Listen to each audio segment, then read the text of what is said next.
स्वागत है आपका न्यूज़ 24 जनसत्ता में। मस्जिद छोड़कर सड़क पर नमाज पढ़ना मुसलमानों को पड़ा भारी और हिंदुओं ने दौड़ा दौड़ा कर पीटा है, लाठियां बरसाई हैं। हम आपको लाइव तस्वीरें और वीडियो दिखाने जा रहे हैं, क्योंकि ये जहां पर नहीं चाहिए इनको नमाज पढ़ना, वहां पर भी बैठकर नमाज पढ़ने लगते हैं। रोड पर, रेलवे ट्रैक पर, कहीं भी ये बैठ जाते हैं, बच्चों को बिठा देते हैं, स्वयं बैठ जाते हैं और बैठकर नमाज पढ़ते हैं। बता दूं आपको, संविधान हमें आजादी देता है कि हम अपने धार्मिक चीजों को बढ़ावा दे सकते हैं, हम नमाज पढ़ सकते हैं, मंदिर में जाकर पूजा कर सकते हैं, लेकिन हम उतनी नमाज पढ़ेंगे, हम उतनी पूजा करेंगे जिससे किसी दूसरे की भावना आहत ना हो, जिससे किसी दूसरे को नुकसान ना हो। लेकिन बीच रोड पर बैठकर नमाज पढ़ना ये बिल्कुल गलत है। इसको लेकर सुप्रीम कोर्ट ने भी कह दिया है कि आपको एक जगह चयन करनी चाहिए जहां पर आवागमन ना हो, जहां पर किसी को समस्या ना हो। लेकिन जिहादियों की भी एक प्रकाष्ठा होती है, ये लोग उसे भी पार कर चुके हैं और लगातार तांडव कर रहे हैं, यानी कि अपने धर्मनिरपेक्ष देश में अपनी कट्टरपंथी विचारधारा को उत्पन्न कर रहे हैं। तो चलिए हम आपको दिखाते हैं ये पूरा मामला क्या है। बता दूं, गुड़ की मंडी में इमली वाली मस्जिद, फिर भी सड़क पर मुसलमानों ने पढ़ी नमाज। हिंदूवादी समूहों ने जताई आपत्ति, बताया दुकानें भी बंद करनी पड़ती हैं। उत्तर प्रदेश के आगरा की यह खबर है। बता दूं, उत्तर प्रदेश के आगरा में मशहूर मस्जिद इमली वाली मस्जिद के बाहर रविवार को सड़क पर बैठकर नमाज पढ़ने पर हिंदू महासभा के कार्यकर्ताओं ने आपत्ति जताई है। संगठन की मांग है कि नमाज सड़क पर नहीं बल्कि मस्जिद के अंदर पढ़ी जाए। बता दें कि यह मस्जिद आगरा के गुड़ की मंडी में स्थित है।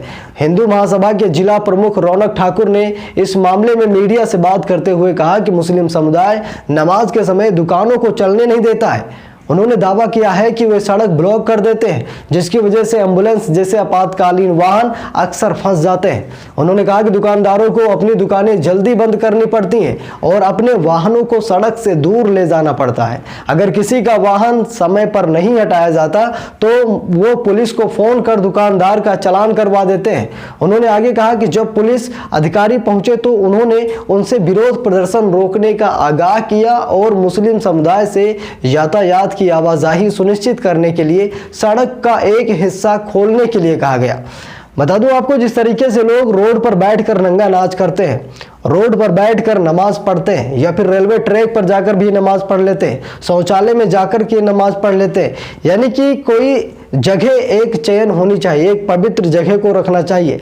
अब बताइए, रोड पर लोग चलते हैं, टॉयलेट करते हैं, थूकते हैं, उस पर मतलब गंदगी इतनी रहती है कि वो कोई शुद्ध जगह है ही नहीं, लेकिन उसके बाद भी ये लोग वहीं पर अपनी चादर बिछाते हैं या फिर ऐसे बैठ जाते हैं और अल्लाह अकबर कहने लगते हैं।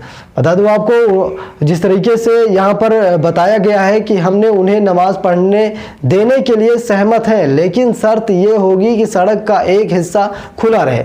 हमारे कार्यकर्ता शाम को स्थिति की जांच करेंगे और यदि वे उन शर्तों का पालन नहीं करते तो हम फिर से विरोध शुरू करेंगे। हम उन्हें सार्वजनिक स्थान पर कब्जा करने, दुकानदारों और यात्रियों की असुविधा पैदा करने की अनुमति नहीं दे सकते। हिंदू महासभा के प्रवक्ता संजय जाट ने सवाल किया कि जब सड़क पर नमाज पढ़ी जा सकती है तो उन्हें हनुमान चालीसा का पाठ करने की अनुमति क्यों नहीं दी जाती है।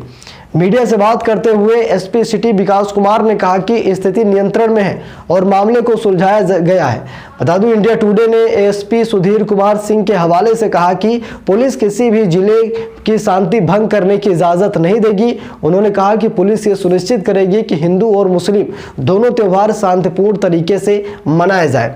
मुस्लिम समुदाय ने दावा किया है कि पिछले 40 वर्षों से मस्जिद के बाहर नमाज अदा कर रहे हैं और उन्हें उसके लिए स्थानीय अधिकारियों से अनुमति भी मिली हुई है। विशेष रूप से इमली वाली मस्जिद में उन्होंने तराबियान यानी कि शाम की नमाज के दौरान केवल 5 दिनों में कुरान के सभी आयतों को पढ़ा है। मुस्लिम समुदाय ने कहा कि इसी कारण से हर दिन लगभग 10,000 मुसलमान शाम की नमाज के दौरान नमाज अदा करने के लिए यहाँ पर आते हैं। उन्होंने कहा कि पहले यहाँ नमाज अदा करने पर कोई विवाद नहीं था। इसके साथ ही उन्होंने दावा किया कि सेंट जॉन्स चर्च और एसएन मेडिकल कॉलेज अपने परिसर में नमाज और पार्किंग के लिए जगह प्रदान करके उनका समर्थन करते हैं। भारतीय मुस्लिम विकास परिषद के अध्यक्ष स्वामी अघई ने इंडिया टुडे को बताया कि अगर आगरा के मस्जिद हिंदुओं और मुसलमानों के बीच भाईचारे का प्रतीक है। उन्होंने कहा कि ये वो जगह है जहां पिछले 45 वर्षों से सैयद इरफान सलीम के नेतृत्व में स्थानीय मुस्लिमों ने ऐतिहासिक राम बारात का स्वागत किया है और फूलों की वर्षा भी की है। कई बार नमाज के लिए सड़कों पर सार्वजनिक जगहों को ब्लॉक किए जाने पर हिंदू समुदाय ने आपत्ति जताई है। गुरुग्राम में यह मुद्दा महीनों तक सुर्खियों में रहा है, जब हिंदू समूहों ने मुस्लिमों द्वारा सार्वजनिक स्थानों और पार्कों में नमाज अदा करने पर आपत्ति जताई। दिसंबर 2021 में रिपोर्ट सामने आई थी कि हिंदू समूहों ने उन खुले जगहों पर जय श्री राम का जाप किया जहां मुस्लिम शुक्रवार को नमाज अदा किया करते थे। उन्होंने मांग की थी कि नमाज मस्जिदों के अंदर पढ़ी जानी चाहिए, न कि सार्वजनिक स्थानों जैसे पार्क आदि में, क्योंकि इससे अशांति और यातायात की समस्याएं भी होती हैं। यानी कि जहां मर्जी वहां पर आप बैठकर नमाज नहीं पढ़ सकते।